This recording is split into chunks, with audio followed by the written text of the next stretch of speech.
자, 우리 믿음의 고백을 드림으로 말씀 앞에 나가도록 하겠습니다. 하나님 나를 사랑하신다. 하나님은 내 인생에 크고 비밀한 계획을 가지고 계신다. 하나님은 오늘도 나와 동행하셔서 그 계획을 이루어 주신다. 아멘. 그렇게 될 줄로 믿습니다. 아멘. 성경은 하나님께서 세상을 말씀으로 창조하셨다라고 기록합니다. 이는 하나님의 말씀 안에 생명을 창조하는 능력이 있음을 보여줍니다. 사람에게 있어서도 말은 이 생명의 능력과 굉장히 밀접한 관련을 가지고 있습니다.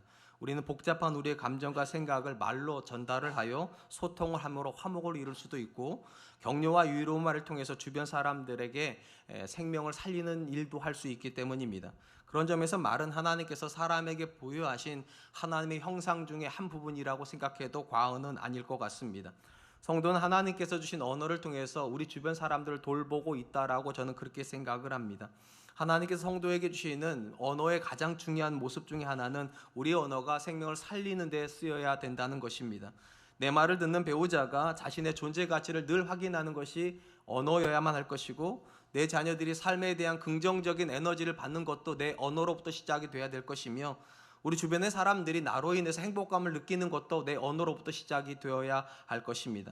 오늘 잠언의 말씀도 역시 이 언어와 관련된 부분이고, 특별히 갈등의 상황에서 우리가 어떤 말을 하는 것이 하나님 기뻐하시는 관계를 형성하는 데 도움이 되는가에 대한 지혜라고 생각이 됩니다.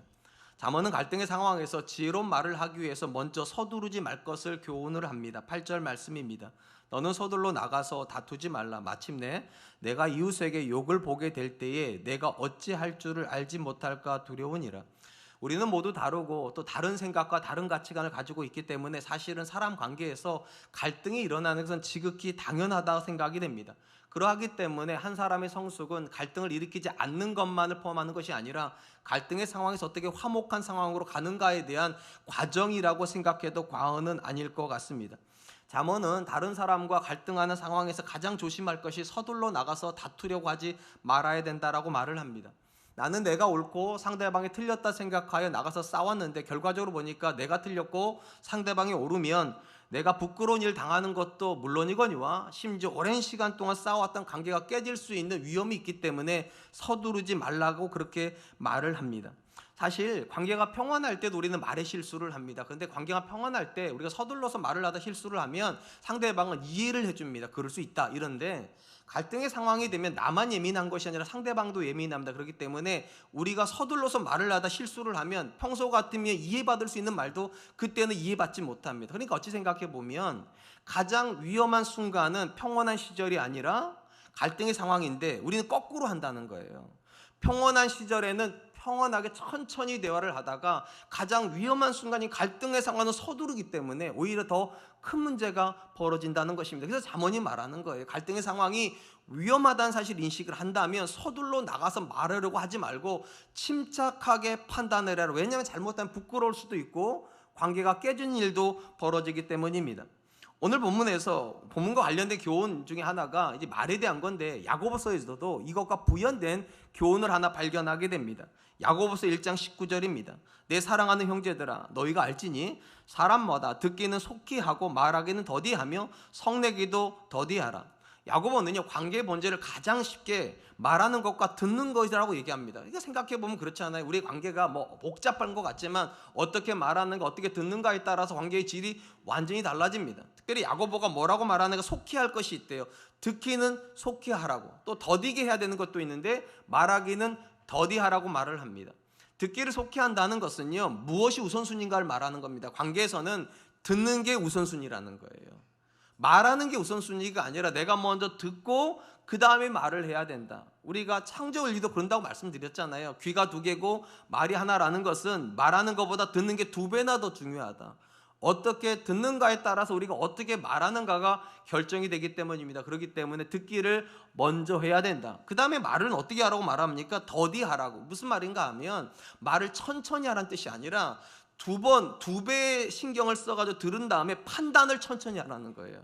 우리는 화가 나면 판단을 빨리 하려고 한단 말이에요. 그러면 말이 급해져요. 근데 야고보가 뭐라고 말하는가? 천천히, 그러니까 빨리 상대방의 말을 들으려고 하지만, 우선적으로 들으려고 하지만 내 말을 할 때에는 신중하게 판단을 해서 말을 해야 된다는 거. 그럼 어떤 일이 벌어집니까? 거기 보니까 성내는 일이 더디어지게 된다. 그러니까 당연하겠죠. 듣는 것을 더 본질로 여기고 상대방에 대한 판단을 천천히 하다 보면 화내는 일들은 거의 일어나지 않을 것입니다. 우리가 본문에서 먼저 배우는 교훈이 있다면 말은 신중하게 하는 것이 내게 유익하다는 것입니다.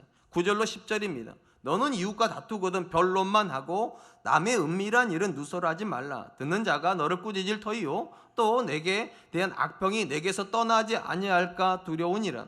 잠언은 이웃과 다투는 상황이 벌어지면 그와만 변론하고 또 그 상황에 대해서만 변론을 할 것이지, 이웃을 끌어들인다든지 이웃을 향하여서 상대방에 대한 불미스러운 이야기들, 흠잡는 이야기들 함부로 하지 말라고 그렇게 교훈을 합니다. 이는 우리 주변에서요, 다른 사람 말하는 사람을요 성숙한 사람이라 생각하는 것이 아니라 미성숙한 사람이라고 주로 말을 하기 때문에, 내가 다른 사람의 허물을 들춘다는 것은 내 평판에 그렇게 좋지가 않고 결과적으로 내게 전혀 유익이 없다는 것입니까? 없다는 거예요. 그러니까 당연히 갈등할 때는 그 사람하고만 얘기를 하고, 심지어 그 사람과 갈등을 하고는 그 문제에 대해서만 얘기하려고 그래야 되지, 그 사람에 대한 이야기를 하려고 해서는 안 된다는 것입니다. 사람이 갈등의 상황에 직면하게 되면 언제나 내가 옳고 상대방이 틀렸다고 주로 생각을 합니다. 그래서 갈등이 되는 거예요. 그런데 이 상황이 되면 우리는 어떤 충동을 느끼는가 하면 내 주변 사람들에게 내가 더 옳다는 걸 인정받고 싶어 합니다. 그래야지만 상대방을 설득할 때 도움이 되잖아. 다 내 생각이 옳대잖아. 당신 틀렸어. 이래야 도움이 된다 생각하니까 갈등의 상황이 되면 우리도 모르게 자꾸만 누군가를 끌어들이려고 하는 성향이 있습니다. 그리고 끌어들이고 나서 객관적인 사실을 말해주는 것이 아니라 상대방을 어떻게 해서든 낮춰야 내가 옳다 인정받으니까 그 사람의 허물을 자꾸만 말하려고 하는 경향이 있어요. 제가 결혼하고 나서 아이들을 낳고 실수한 것 중에 몇 가지가 이런 겁니다. 부부싸움을 하고 나니까 누가 내 편 들어줘야 되잖아요. 그러니까는 가장 만만한 게 우리 아들들이란 말이죠. 지금은 그렇게 안 합니다. 오해하지 말고 들으세요. 그러니까 부부싸움하다 너무 억울하면 제가 아들들 불러요. 그리고 내가 말을 해. 네 엄마가 지금 아빠한테 이렇게 하는데 네 엄마는 평소에도 그렇게 했어. 그러면 제 아내가 주여 말씀 없어 이래야 되는데, 제 아내가 야 오해하지 마. 아빠가 이렇게 말해서 엄마가 이렇게 말한 거야. 그러니까 애들 앞에서 저는 제 아내의 흠을 잡고 제 아내는 제 흠을 잡은 거예요. 자, 문제는 이렇게 되는 거죠. 그렇게 해가지고 어떻게든 문제는 어떻게 해결이 됐는가? 제 아내가 주로 사과를, 왜냐면 애들 앞에서 너무 부끄러우니까 여보 내가 잘못했어. 그러니까 여기서 멈췄으면 좋겠어. 그런단 말이죠. 자, 일단은 문제는 해결이 됐어요. 근데 뭐가 문제가 되는가? 사실은 대부분 부부싸움에서 어떤 게 어려운가 하면 처음에는 어떤 문제가 있어서 싸웠어요. 예를 들면 양말을 남편이 자꾸 까가지고 이렇게 뒤집어가지고 갖다 놓는 거, 그러니까 제발 좀 펴서 좀 갖다 주면 안 돼? 이거로 싸웠는데 나중에 가보면은요, 흠을 자꾸만 얘기하다 보면 문제는 기억도 안 나. 왜 싸웠는지 기억도 안 나고, 내 남편이 나한테 함부로 말한 태도가 기분 나쁘고, 애들 앞에서 내 흠을 들춘 게 기분 나쁜 거예요. 감정이 상해버려요. 그러면 문제가 해결이 돼도 둘은 하나가 안 됩니다. 제가 부부싸움을 하면서 거의 초창기에는 100점 100승이라고 말씀드렸잖아요. 한 번도 져본 적이 없어요. 근데 분명히 내가 옳았다고 생각해서 제 아내가 저한테 사과했다고 생각을 했는데, 이상하게 잠잘 때는 항상 등 돌리고 자요. 내가 이겼으면 나보고 자야 되는 거 아니에요? 근데 왜 그럴까요? 문제는 어떻게든 해결된 것 같은데 그 상황에서 감정이 상해버렸다는 거예요. 주로 언제 감정이 상합니까? 흠을 자꾸만 들출 때요. 지나간 얘기를 자꾸만 끄집어서 그때도 그러더니만 지금도 똑같이 그런다고, 당신은 변한 게 하나도 없다고, 이런 식으로 하면 감정이 상해요. 오늘 잠언이 하는 얘기 그거예요. 그 사람하고만 대화를 하라는 것은 그 사람과만이 아니라 그 사람이 갈등하고 그 문제에 대해서만, 그 이상으로 가게 되면 우리는 반드시 감정을 건드려야 되게 되고, 감정을 건드리게 되면 뭐 하게 된다고요? 관계가 화목하게 되지 않는다고. 그렇기 때문에 잠언이 당부하는 걸 변론만 하라고. 내가 왜 그런 행동을 했는지, 그 상황에서 내가 왜 그렇게 기분이 나빴는지, 그 상황에 대한 변론에 집중해야 되지, 잘못하다가 감정을 건드리면 싸우기 이전보다 훨씬 나쁜 상태로 가게 된다는 것입니다. 갈등의 상황에 직면할 때 가장 기억해야 될 만한 말씀 중에 하나가, 가장 성경에서 많이 싸웠던 교회 중에 하나에게 주셨던 말씀입니다. 고린도 교회가 참 많이 싸웠어요. 그때 바울이 그들에게 뭐라고 편지를 했는가? 고린도후서 5장 18절입니다. 모든 것이 하나님께로서 났으며 그가 그리스도로 말미암아 우리를 자기와 화목하게 하시고 또 우리에게 화목하게 하는 직분을 주셨으니, 사도 바울은 누군가가 정말로 구원을 받았다면 그에게는 하나님께서 주시는 직임이 하나가 있대요. 직분이 하나가 있는데 어떤 직분인가? 화목하게 하는 직분을 주셨답니다. 그러니까 사도 바울이 생각할 때 가장 성도다운 모습은요, 안 싸우는 모습이 아니에요. 싸울 수 있어요, 우리는요. 왜냐? 다르기 때문이라 말씀드렸잖아요. 그러니까 당연히 성도도 의견의 충돌이 일어나고 싸울 수도 있는데, 가장 성도다운 지점은 안 싸우는 게 아니라 싸우면서도 화목을 지향해야 된다는 거예요. 화목하려고 몸부림쳐야 된다는 거예요. 그리고 화목하려고 몸부림치는 부분에서 잠언이 주는 교훈은 무엇인가? 다른 사람 끄집어들이지 말라는 거예요. 부부싸움하면 부부만 싸우고, 시어머니 끌어들이지 말고, 친정어머니 끌어들이지 말고, 자녀 끌어들이지 말고, 두 사람만 싸우고 여러 문제로 싸우지 말고 그 문제에 대해서만 집중하고, 가장 조심할 거 감정을 건드리지 말으라고. 그러지 않으면 싸움이 끝나도 관계는 회복이 되지 않기 때문입니다. 그런 점에서 저와 여러분들은 항상 싸우더라도 생각을 해야 돼. 우리는 화목하는 직분을 가졌으니까 이 상황에서 어떻게 하는 것이 화목할 수 있을까? 이 생각을 해야만 할 것입니다. 사랑하는 성도 여러분, 사람은 매우 이성적인 동물인 것 같지만 사실은 사람만큼 감정적인 동물은 없습니다. 사람은 이상하게도 이성이 감정을 통제하는 것이 아니라 감정이 이성을 통제합니다. 어떻게 알 수 있는가? 남녀가 만나는 걸 보면 알 수 있잖아요. 여러분 결혼한 분들한테 물어보세요. 남편하고 지금 잘 맞으세요? 그러면 뭐라고 말합니까? 이렇게 안 맞는데 어떻게 연애를 했는지 모르겠다고. 왜 그럴까요? 사랑이 시작이 되면은요, 서로 그렇게 다른데도 다른 죄를 몰라요. 왜냐? 감정이 이성을 통제해버리기 때문에. 분명히 달랐거든요. 연애할 때도 분명히 달랐을 텐데 감정이 이성을 통제를 해버리면 이성이 판단을 못해요. 그리고 나서 결혼이 시작이 되면 그때부터는 감정이 안 생기잖아요. 죄송하지만 여러분은 막 생기시나 봐요. 이전만큼 안 생기잖아요. 그러니까 감정이 뒤로 물러나면 뭐가 앞으로 나오는 거지? 이성이 앞으로 나와. 그때 깨닫는 거 이거잖아요. 이렇게 다른데 내가 왜 몰랐을까? 이렇게 생각하는 것도 다르고 이렇게 가치관도 다른데 우리가 어떻게 부부가 됐을까? 그것만 봐도 사람은 감정이 훨씬 중요합니다. 갈등의 상황에서 뭐가 가장 위험한가? 이성적인 행동을 해가지고 감정을 건드릴 때요. 그게 가장 위험하다는 거예요. 그렇기 때문에 우리의 이성은 통제가 돼야 돼요. 왜냐? 감정이 상하게 만들면 어떤 관계도 온전해지지 않습니다. 그래서 잠언이 말하는 겁니다. 싸우려거든 당사자하고만 싸우고 그 안건에 대해서만 변론만 하라고. 너가 틀렸다, 너 나쁘다가 아니라 내가 그렇게 할 수밖에 없었던 이유에 대한 변론을 해야 그리고 나서 싸움이 해결이 됐을 때에도 하나가 될 수 있다는 것입니다. 전 저와 여러분들이, 전 특별히 이게 참 약하지만 저도 노력하겠습니다만 일단 기본적으로 끌어들이지 말아야 됩니다. 그리고 감정을 개입시키면 안 됩니다. 그것이 위기 상황에서 우리가 선한 말을 하고 화목한 말을 하는 가장 첫 번째 원리일 것입니다. 한편 잠언은 관계를 건강하게 형성하는 말을 한다는 부분에서도 이렇게 교훈을 합니다. 11절입니다. 경우에 합당한 말은 아로새긴 은장반의 금사관이라. 잠언이요, 갈등의 상황에서 첫 번째 하지 말라는 게 뭔가 서두르지 말라고 그랬습니다. 서두르다 보면 어떤 일이 벌어진다고요? 감정을 건드린 일이 벌어져요. 그러면 천천히 하겠다고, 그래서 상대방의 이야기도 들어보고 판단을 해서 이제 말을 할 차례인데 그럼 어떤 말을 해야 되는 거예요? 경우에 합당한 말을 해야 된다. 이 경우에 합당한 말은 은쟁반의 금사과와 같다라고 비유를 합니다. 여러분 한번 보세요. 은쟁반도 귀해요, 그 당시에는. 근데 그 위에 금사과라면 여러분 이거는 더할 나위 없이 가치가 있다는 거예요. 다른 어떤 것보다도 그 상황에서 가장 적정한 말을 하는 것이 관계를 건강하게 만드는데 다른 어떤 것보다도 귀하다. 오늘 본문에서 우리가 두 번째로 살펴볼 교훈은요, 경우에 합당한 말은 듣는 사람의 마음을 움직인다는 겁니다. 경우에 합당한 말을 해야 듣는 사람의 마음이 움직이게 된다. 오늘 본문 말씀 12절 13절입니다. 슬기로운 자의 책망은 청종하는 귀에 금고리와 정금 장식이니라. 충성된 사자는 그를 보낸 이에게 마치 추수하는 날에 얼음 냉수와 같아서 능히 그 주인의 마음을 시원하게 하느니라.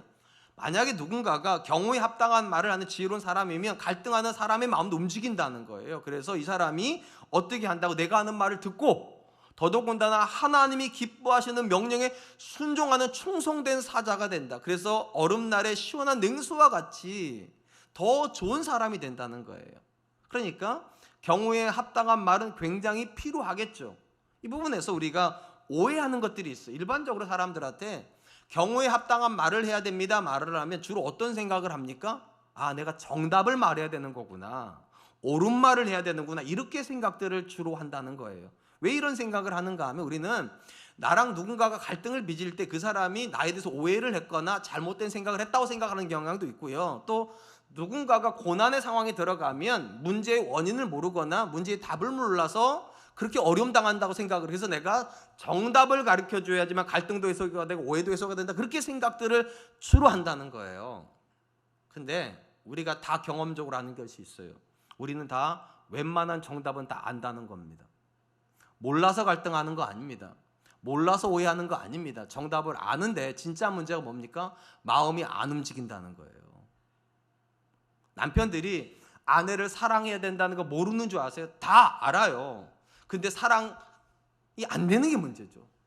아내들이 남편을 존경하고 존중해야 된다는 거 모르는 줄 알아서 다 알아요.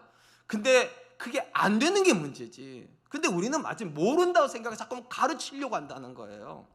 당신이 애들한테 왜 존경 못 받는 줄 알아? 당신의 말하는 태도에 이런 문제가 있어. 애들 앞에서 이런 말 쓰지 마. 그럼 아내가 아우 여보 고마워요 이래야 되잖아요. 근데 뭐라고 말합니까? 퍽이나 잘도 아는 당신은 참 말 잘하더라.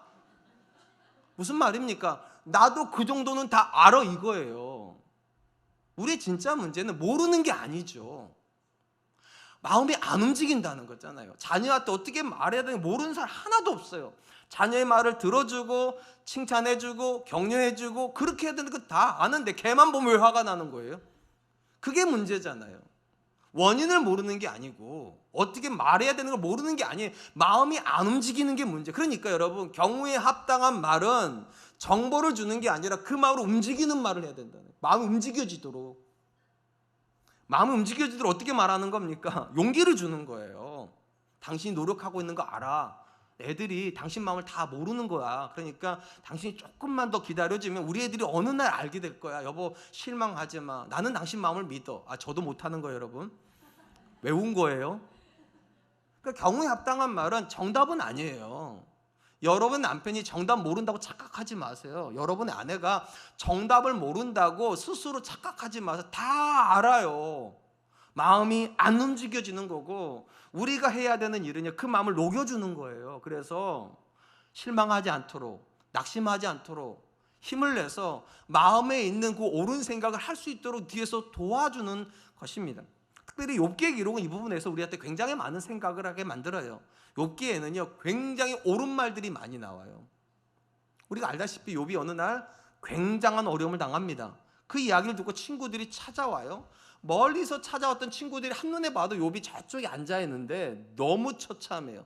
그래가지고 가자마자 그들이 뭐 하는가 함께 옷을 찢습니다. 그리고 7일 동안 한마디 말도 못하고 함께 울기밖에 못합니다. 어떻게 말할 수가 없는 거예요. 너무 슬프니까.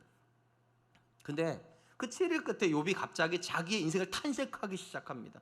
욥이 자기 인생을 탄식하자 그때부터 친구들도 말하기 시작합니다. 친구들의 말의 핵심은 이런 거예요. 네가 왜 고난을 당하는지 내가 가르쳐 줄게. 어떻게 하면 이 고난에서 벗어나는지 내가 가르쳐 줄게. 세 명이 돌아가면서 계속 너는 이게 문제야. 너는 이렇게 해야 돼. 너는 이게 문제야. 너는 이렇게 해야 돼. 계속 정답만을 이야기를 하자 욥이 뭐라고 탄식하는가? 이렇게 탄식합니다. 욥기 6장 25절 26절. 옳은 말이 어찌 그리 고통스러운고 너희 책망은 무엇을 책망함이냐? 너희가 남의 말을 꾸짖을 생각을 하나 실망한 자의 말은 바람에 날아가느니라. 욥의 고백에서 우리가 유심히 들어야 될 부분이 이거예요. 옳은 말이 어찌 그리 고통스러운가? 정답이 좋은 건 줄 알았는데요 욥에게는 이 정답이 너무 고통스럽다는 거예요. 무슨 말인가? 욥도 친구들의 말에 틀리지 않는다는 거 안다는 거예요. 친구들이 뭐라고 말을 하는가? 이렇게 말을 했거든요. 하나님은 죄인에게 징계하시는 분이시다. 그리고 네가 지금 고난을 당하는 걸 보면 너는 지금 하나님께 징계받고 있는 거고 당연히 징계의 원인은 너에게 죄가 있다는 거다. 죄를 회개해라. 욥도 알아요. 그게 틀리지 않다는 걸. 당연히 그렇잖아요. 하나님이 죄인을 미워하시고 그를 돌이키게 하시기 위해서 징계하시는 거 욥도 아는데 진짜 문제가 무엇이냐면 이거예요. 자기가 죄가 있어서 하나님 때리신다면 자기 죄가 뭔지를 자기가 모른다는 거예요. 내가 뭘 했길래 도대체 이렇게 얻어맞는 건가 도대체. 내가 어떤 잘못을 했길래 하나님께 이렇게까지 나를 심하게 다루시는 가 욥은 그걸 모르는데 자꾸만 친구들이 옳은 소리만 한다는 거예요. 너무 고통스럽다고. 더더군다나 욥이 뭐라고 말하는가. 자기가 고통스러워서 하나님께 탄식할 때 그가 했던 모든 말은 실망한 자의 말은 바람에 날아가느니라. 이게 무슨 말인가 이런 거예요. 마음이 낙심돼서 그냥 허탄한 듯 나온 말을 가지고 친구들이 거기다 의미를 실어서 비난을 한다는 거예요. 쉽게 말하면 이런 겁니다. 제가 제 아내랑 두 아들을 키웠어요. 여러분, 저희는 양가에 아무런 도움이 없이 오직 둘이서 두 아들을 키웠어요. 그러니까 제 아내가 굉장히 많이 힘들었어요. 어느 날 제가 집에 들어갔더니만 제 아내가 이렇게 말하는 거예요. 여보, 나 죽고 싶어. 내가 이렇게 사는 게 무슨 의미가 있는지 모르겠어. 죽고 싶어. 제가 그랬더니 제가 아이고 힘들구나 이래야 되잖아요. 근데 뭐라고 그런 줄 알았어요? 사모가 죽는다고 하는구나. 너 참 제정신이냐 너 지금. 힘들면 힘들다고 그래야지 죽겠다니 이게 무슨 소리냐 도대체. 이런 식으로 했다는 거예요. 그냥 힘들어서 나온 탄식인데 거기다가 의미를 실어가지고 그딴 식으로 말하는 건 너 틀린 거야 이래버렸다는 거예요. 욥은 뭐라고 말하는가? 바람에 날려가는 말일 뿐이라고. 힘들어서 한 말인데 그거 하나하나 다 분석해가지고 원인을 찾아가지고 너 틀렸다고 말하면 내가 어떻게 사냐는 거예요. 힘들어 죽겠는데 내가. 너희들 앞에서조차도 내가 이런 말을 못한다면 어디 가서 내 마음을 하소연이나 하겠냐고. 제발 그렇게 좀 하지 말라고. 옳은 말이 너무 고통스럽다고. 이 자리에 계신 분들 중에요, 자꾸만 말만 하면 고쳐주려고 하는 분들이 계세요. 저도 그 중에 한 사람일 겁니다 분명히. 근데 반드시 기억하세요. 옳은 말이 따뜻한 말은 아닙니다. 옳은 말은 대부분 고통스러운 말이에요. 그리고 상대방이 진짜 듣고 싶어한 말은 따뜻한 말일 거고요. 친구들이 계속 욥을 정죄합니다. 너무너무 괴로우니까 욥이 마지막에는 이렇게 화를 내요. 욥기 19장 21절입니다. 나의 친구야, 너희는 나를 불쌍히 여겨라. 나를 불쌍히 여겨라. 하나님의 손이 나를 치셨구나. 욥이 친구들한테 듣고 싶었던 말은요, 원인이 이거야. 그러니까 이렇게 해. 너 틀렸어. 이렇게 해야 돼. 이게 아니라 불쌍히 여기는 말이에요. 너 참 힘들겠다. 내가 도와줄 게 아무것도 없는데 내가 네 모습을 보니까 내가 너무 마음이 힘들다. 내가 대신 아파줄 수만 있다면 내가 대신 아파줄 텐데 너 너무 힘들겠다. 너 너무 힘들겠다. 그 말이면 좋겠다는 거예요. 욥이 그 상황에서 정말로 듣고 싶었던 경우에 합당한 말은 정답이 아니라 공감해 주는 말이에요. 나를 불쌍히 여겨다오. 나를 불쌍히 여겨다오. 그런 점에서 여러분, 성도가 하나님 앞에서 경우에 합당한 말을 해서 상대방의 마음을 움직인다 할 때 정답은 그게 해당되지 않아요. 진짜는요, 상대방을 알아주는 거예요. 힘들겠다. 참 어렵겠다.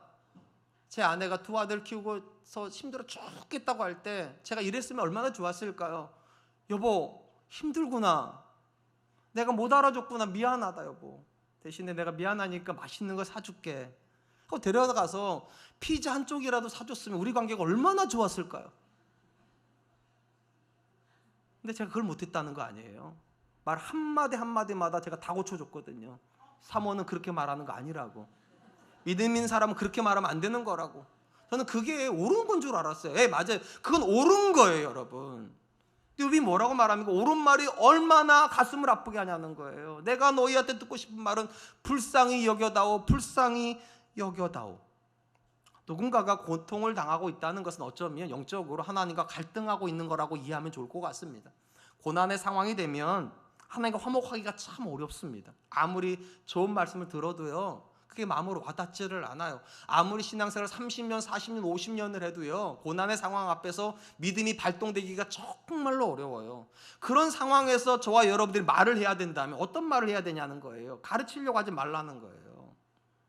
정답을 주려고 하지 말라는 거예요. 진짜로 경우에 합당한 말은요, 위로해 주는 말이에요. 알아주는 말이고 공감해 주는 말이에요. 고난의 상황에서 그 사람은요, 내가 하나님께 버림받았다 느낄 수도 있고요, 하나님께 외면당하고 있다 느낄 수도 있을지 모르겠어요. 근데 누군가가 가까이 있는 사람이 위로해주고 공감해주면 그 사람 어떻게 생각할까요? 하나님, 내가 버림받았던 줄 알았는데 내 남편이 이렇게 따뜻한 사람인 줄 내가 처음 알았습니다. 내 아내가 내 아픔에 대해서 이렇게까지 공감해 주는 걸 보니까 하나님 나 버리지 않으셨네요. 참 신기한 건 정답을 말해주는 사람을 통해서 하나님 사랑을 느끼는 게 아닙니다. 하나님과 화목을 이루는 대부분의 사람은 그 옆에서 함께 공감해 주는 사람이 있을 때예요. 그 사람의 아픔에 대해서 이해해 주는 사람이 있을 때, 그 아픔에 대해서 정말 미안해하고 내가 함께 해주지 못하는 것에 대해서 정말로 미안해할 때 오히려 놀랍게도 그 사람은 하나님과 화목이 이루어져요. 정답을 들은 사람이 하나님과 화목이 이루어지는 게 아니라 하나님이 내 감정을 읽어주시는구나. 그래서 나한테 이렇게 좋은 남편에게 이런 말을 듣게 하는구나. 종종 가끔 제 아내가 이런 말을 할 때가 있어요. 여보, 오늘 당신 그 말 참 좋았어. 내가 그 말 듣고 마음이 정말 시원했어. 그런 말을 제가 가뭄에 콩나듯이 해요. 근데 그런 말 하고 그런 말 들으면 저렇게 해야 되는데 생각은 되는데 참 안 돼요. 근데 이 말은 꼭 기억하세요. 경우에 합당한 말은 정답은 아닙니다. 상대방의 마음을 이해해주고 위로해주는 말이에요. 그러면 그 사람의 마음이 움직여요. 그래서 하나님과 갈등하는 말을 했던 사람이 어느 순간 하나님 살아계시는군요. 내게 이렇게 위로가 되는 남편이 있는 걸 보니까, 내게 이렇게 위로가 되는 교회가 있는 걸 보니까, 내게 이렇게 위로가 되는 자녀가 있는 걸 보니까 하나님이 나를 버리지 않으셨군요. 그런 날이 반드시 올 줄로 믿습니다. 사랑하는 성도 여러분, 로마서에 보면 성도가 관계 속에서 어떤 모습을 가져야 되는가를 이렇게 교훈을 합니다. 즐거워하는 자들과 함께 즐거워하고 우는 자들과 함께 울라. 여기 가장 강조되는 말이 함께라는 거예요. 함께는요, 정보의 공유를 말하는 게 아니에요. 감정의 공유예요. 즐거워하는 사람과 함께 즐거워할 수 있는 감정이에요. 누군가 울고 있으면 그 사람 옆에서 정보를 주는 사람이 아니라 감정을 주는 사람이 함께 울어주는 사람이에요. 다시 말씀드릴게요. 사람은 이성적인 존재가 아니에요. 감성적이에요. 감정이 움직여야 이성이 발휘를 돼요. 그러니까 무슨 말인가 하면 고난의 상황에서 내가 이성을 동원해서 정답을 준들 소용이 없다는 거예요. 진짜는요, 마음이 먼저 열려야 돼요. 위로해야 돼요. 그래서요, 이해해줘야 돼요. 격려해줘야 돼요. 마음이 열리면 그 다음에 내가 주는 정답이 들어가요. 그러니까 예를 들면 이런 거, 여보 많이 힘들구나. 내가 정말 미안하다. 내가 바깥일 하느라고 당신이 애 키우는데 이렇게 힘들다는 거 내가 몰라서 진짜 미안. 오늘 맛있는 거 사줄게. 맛있는 거 막 사줬어요. 그리고 이렇게 말하는 거. 근데 여보, 나는 당신이 죽겠다고 말하는 게 참 불편하네. 앞으로는 그렇게 말 안 하면 안 될까? 그냥 나한테 힘들다고 말해줘. 이랬으면 얼마나 좋았을까 제가. 근데 그렇게 못했어요. 근데 지금은 그러려고 굉장히 많이 노력을 해요. 감정이 열려야 정답이 들어갑니다. 경우에 합당한 말은 먼저 합당한 말을 해야 되잖아요. 어떤 말이요? 감정을 이해해주는 말이요. 즐거워하는 자들과 함께 즐거워하세요. 우는 자들과 함께 우세요. 그리고 하나님이 여러분의 입술에 주신 그에게 꼭 필요한 말이 있을 거예요. 주세요. 그럼 그가 언어를 바꿀 겁니다.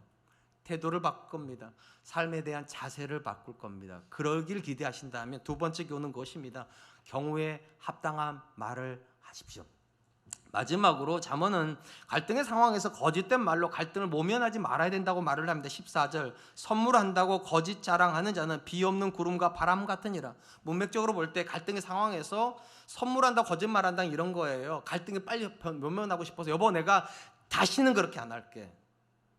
내가 아들아 내가 아빠가 이렇게 하면 이제 네 아빠 아니야. 내가 다음엔 이렇게 할게 막 약속을 해요. 그래 어떻게든 모면을 한단 말이에요. 문제는 그 상황에서 그렇게 거짓된 약속을 통해서 상황은 모면이 되는데 그러면 어떤 일이 벌어지는가? 상대방이 이제 기대하기 시작한다는 거예요. 내 남편이 달라지겠구나, 내 아내가 달라지겠구나, 우리 아빠가 달라지겠구나 했는데 전혀 달라지지 않으면 어떤 문제가 벌어지냐? 분노가 생긴다는 거예요. 차라리 약속을 하지 말지, 차라리 그때 그렇게 말하지 말지, 그냥 계속 주구장창 화를 내든지. 그래서 내가 아빠한테, 내 아내한테, 내 남편한테 기대라도 안 했을 텐데 괜히 그렇게 말해놔가지고 쓸데없는 기대하게 만들고 감정 낭비하게 만들고 분노가 생긴다는 거예요. 비유가 뭐라고 되어 있습니까? 이렇게 하는 것은 비 없는 구름과 바람 같으니라. 비가 담겨졌지 않은 구름과 바람과 같다. 무슨 말인가 하면 이스라엘은 우기와 건기가 분명한 나라입니다. 그리고 건기가 우기보다 2배 이상 깁니다. 굉장히 오랫동안 건기가 지속이 돼요. 그럼 여러분 건기가 지속되면 어떤 일이 벌어지는가? 땅이 황폐가 돼요. 그리고 먼지가 계속 날아다니기 때문에 온 도시가 뿌옇게 돼요. 그러니까 시야도 나빠지고. 그러면 여러분 생각할 때 뭐를 기다리시겠어요? 언제나 비가 올라다. 그런데 바람이 싹 불어요. 그러면 이스라엘은 어떤 생각이 되는가? 바람이 구름을 몰고 오잖아요. 바람이 부니까 구름이 와요. 진짜 구름이 와요. 자, 바람도 있고 구름도 있으면 그 다음에 뭐가 내려야 돼요? 비가 내려야 되는데 비 안 내리고 구름이 지나가 버리면 어떤 일이 벌어지냐는 거예요. 화가 나는 거죠. 차라리 바람 불지 말지, 차라리 구름 오지 말지, 괜히 기대하게만 만들고, 이게 뭐냐고. 관계가 똑같다는 거예요. 차라리 그런 헛된 약속 하지 말지 그냥. 그러면 내가 기대 안 하고 적당하게 만족하고 살 텐데 남편의 그 말 때문에 헛된 기대를 한다는 거예요. 아빠의 그 말 때문에 헛된 자녀 헛된 기대를 한다. 그리고 나서 그 말이 안 지켜지면 더 분노하고 더 절망하고, 그래서 더 이상 관계가 유지가 되지 않는다. 그래서 갈등을 모면하기 위해 사는 거짓말은 전혀 도움이 되지 않는다. 그럼 어떻게 해야 됩니까? 오늘 보면서 우리가 배우는 세 번째 교훈은 거짓된 약속을 할 것이 아니라 인내와 온유함으로 갈등을 풀어가야 된다는 겁니다. 오늘 본문 말씀 15절입니다. 오래 참으면 관원도 설득할 수 있나니 부드러운 혀는 뼈를 꺾느니라. 인간관계에서 갈등을 좋아하는 사람은 한 사람도 없어요. 갈등은 불편하기 때문에. 그러나 여러분, 불편하다고 갈등이 나쁘다는 건 착각이에요. 갈등은 유익합니다. 어떤 것도 유익한가? 사실은요, 갈등이 일어나기 전까지는 나하고 너가 다른지를 모르고 산 거예요. 사실은 갈등이 일어났다는 건 나하고 너가 다르다는 게 드러난 거예요. 사실은 우린 다 달라요. 갈등하기 이전까지는 우리는 그걸 몰랐던 거고, 갈등을 경험하면서 내 남편은 뭐가 나랑 다르구나, 내 아내는 뭐가 나랑 다르구나, 내 자녀는 나하고 뭐가 다르구나, 그걸 배우게 되는 거예요. 그리고 이 갈등을 긍정적으로 해결을 하면 우리는 상대방을 더 깊게 이해할 수 있습니다. 내 아내는 이런 말 하면 진짜 화를 내는구나, 내 남편이 이런 상황이 되면 굉장히 불편한 거구나, 그럼 다음번에 그런 사람 안 만들면 되는 거예요. 그렇기 때문에 갈등은 불편한 거지 나쁜 게 아니에요. 나쁜 게 아니기 때문에 그걸 개선하려고 하는 의지만 있으면 훨씬 좋은 방향으로 갈 수 있다는 거예요. 그럼 갈등을 어떻게 개선하는 좋은 방향으로 갈 수 있는가? 두 가지가 필요합니다. 오래 참음과 부드러운 혀가 필요하다. 왜 갈등의 상황에서 오래 참음이 필요한가? 오래 참음은요, 상대방을 강요하는 것이 아니라 내가 상대방의 생각을 들어주는 거고 최대한 이해하려고 하는 태도를 말하는 거예요. 근데 이게 참 어려워요. 앞에서 말씀드렸잖아요. 갈등의 상황은요, 언제 주로 일어나는가? 만약에 갈등의 상황에서 내가 잘못했다고 느끼면 갈등으로 가지 않아요. 왜냐? 갈등에서 내가 잘못했다고 느끼면 사과하면 끝이에요. 여보 미안해, 내가 진짜 잘못했네, 다신 그렇게 하지 않을게. 그러면 갈등이 안 가요. 왜 갈등이 되는가? 나는 내가 옳다고 생각하고 상대방이 틀렸다고 생각하기 때문입니다. 그리고 상대방도 문제는 뭔가? 자기가 옳다고 생각하기 때문에 갈등이 되는 거예요. 자, 이 상황 보세요. 나는 내가 옳다고 생각해서 갈등이 들어가면 여러분 생각하기에 누가 말을 해야 됩니까? 옳은 사람이 말해야 되잖아요. 그래서 갈등의 상황이 되면 서두르는 거예요. 내가 옳으니까. 왜 갈등의 상황에서 상대방의 말을 들어주는 게 오래 참음입니까? 그 사람은 틀린 거고 내 기준에 틀린 사람이에요. 근데 그 사람의 말을 들어주는 데에는 인내가 필요해요. 다시 말씀드릴게요. 나는 내가 옳다고 생각해요. 근데 상대방도 자기가 옳다고 생각해요. 그렇기 때문에 둘 다 말하다가 화가 계속 나는 거예요. 지혜로운 사람은 나는 내가 옳다고 생각하지만 그래도 저 사람도 자기가 옳다고 생각하니까 너의 말을 내가 들어주마. 한번 말을 해라. 내가 들어줄 용의가 있다.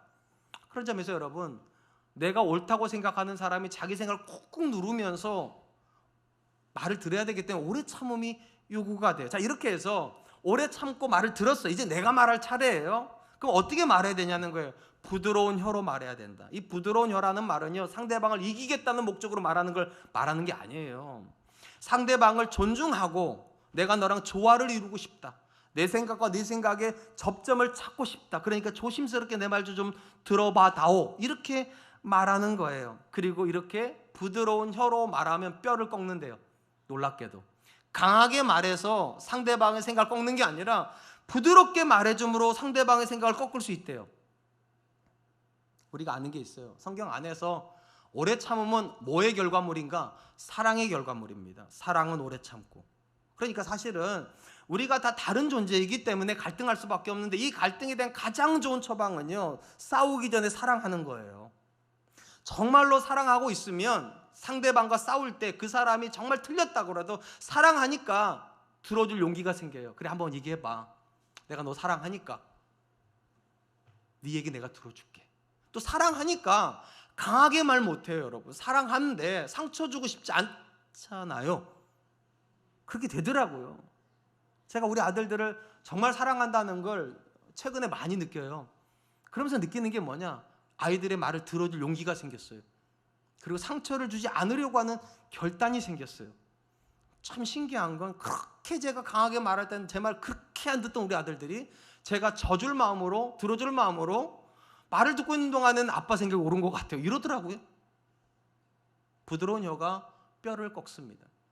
강한 이빨이 상대방의 이빨을 꺾는 게 아니라 부드러운 혀가 뼈를 꺾느니라. 사랑하는 성도 여러분, 성도는 성경을 향하여서, 성도를 향해서 뭐라고 말합니까? 의인은 없고 다 죄인이라고 말을 합니다. 여러분, 죄인이 어떤 존재입니까? 부족한 존재입니다. 실수하는 존재입니다. 완전하지 않은 존재. 당연히 우리가 죄인이라면 내가 갈등하고 있을 때 나만 옳다고 말하는 건 죄인이 아니에요. 나만 옳다고 말하는 건 의인이에요. 죄인은 어느 부분은 내가 옳지만 어느 부분은 내 상대방에 있는 그 사람이 옳을 수도 있다, 이걸 인정하는 사람이 죄인이고, 내가 죄인이기 때문에 상대방의 이야기를 들어줄 수 있어요. 내가 완전하다면 들을 필요가 없죠. 내가 완전하지 않기 때문에 상대방을 오해할 수 있는 사람이기 때문에 들어줄 수 있죠. 심지어 죄인이기 때문에 용서도 할 수 있죠. 왜? 나도 잘못하는데 너라고 왜 잘못 안 하겠어요? 그러니까 부드럽게 말할 수 있죠. 혹시 저와 여러분들이 누군가에게 강하게 말하고 있다면 그 관계에서 여러분 의인입니다. 여러분이 누군가를 자꾸만 이겨먹으려고 하고 계시다면 그 관계 속에서 여러분 의인인 거예요. 하나님이 저와 여러분들에게 기대하시는 건 죄인이요, 나는 잘못할 수 있다. 그리고 너도 잘못할 수 있다. 나는 온전하지 않다. 당연히 너도 온전하지 않다. 내가 실수했다면 네가 나를 용서해주고, 네가 실수했다면 내가 너를 용서할게. 그게 오래 참음이고, 그게 부드러운 혀로 뼈를 꺾는 태도입니다. 전 저와 여러분들이, 저도 이게 진짜 안 되지만 하나님의 말씀이 옳다면, 하나님의 말씀 진리가 맞다면 오래 참음과 부드러운 혀로 관계를 정말 좋은 방향으로 개선시켜 나갈 수 있기를 축복합니다. 이제 말씀을 맺겠습니다. 인간관계가 굉장히 복잡한 것 같습니다. 그런데 조금만 생각해 보면 인간관계는 말하기 나름이에요. 어떤 말 한마디를 하면 참 마음이 좋아져요. 제 아내 관계 속에서도 싸울 때도 어떤 말 한마디 했더니 여보 그 말 한마디로 당신 용서받았어, 이럴 때가 있어요. 그때마다 느끼는 게 있어요. 말하기 나름이구나. 특별히 관계가 어려움을 겪을 갈등의 상황에서 우리가 어떻게 말해야 되는가, 오늘 잠언이 세 가지를 이야기합니다. 첫 번째, 급하게 말하지 말라는 거예요. 왜냐, 급하게 말하면 감정을 상하게 만들기 때문입니다. 천천히 판단하십시오. 그리고 그 사안에 대해서만 말하려고 하십시오. 두 번째, 경우에 합당한 말을 하십시오. 경우에 합당한 말은 정답을 말하는 게 아니라 상대방의 마음을 읽어주는 거예요. 힘들구나, 이 사람 고통스럽구나, 짜증났구나, 읽어주는 마음이요. 그러면 내가 하고 싶은 말이 상대방에게 들어갈 겁니다. 마지막 세 번째, 거짓말로 모면하려고 하지 마시고 인내와 온유함으로 갈등을 해소하려고 하십시오. 참아주면서 부드럽게 말하면서 우리는 서로를 이해하게 되고요, 이전보다 더 관계가 깊어지는 계기가 될 것이기 때문입니다. 저는 저와 여러분들이 그럴 수 있기를 주의 이름으로 축복합니다. 이 시간 주신 말씀을 기억하면서 세 가지를 위해서 같이 한 번만 기도하겠습니다. 첫 번째, 급하게 말하는 사람이 아니라 신중하게, 감정을 건드리면서가 아니라 감정을 이해하면서 하나님 말하는 사람 되게 해주십시오. 두 번째, 정답을 말하는 사람이 아니라 그 마음을 헤아려 주면서 위로해주고 용기를 주는 말을 하는 사람 되게 해주십시오. 마지막 세 번째, 거짓말함으로 관계를 개선시키려고 하는 사람이 아니라 인내와 온유함으로 갈등을 해소하는 사람들 되게 하여 주시옵소서. 우리 같이 한 번만 기도하도록 하겠습니다. 기도하겠습니다.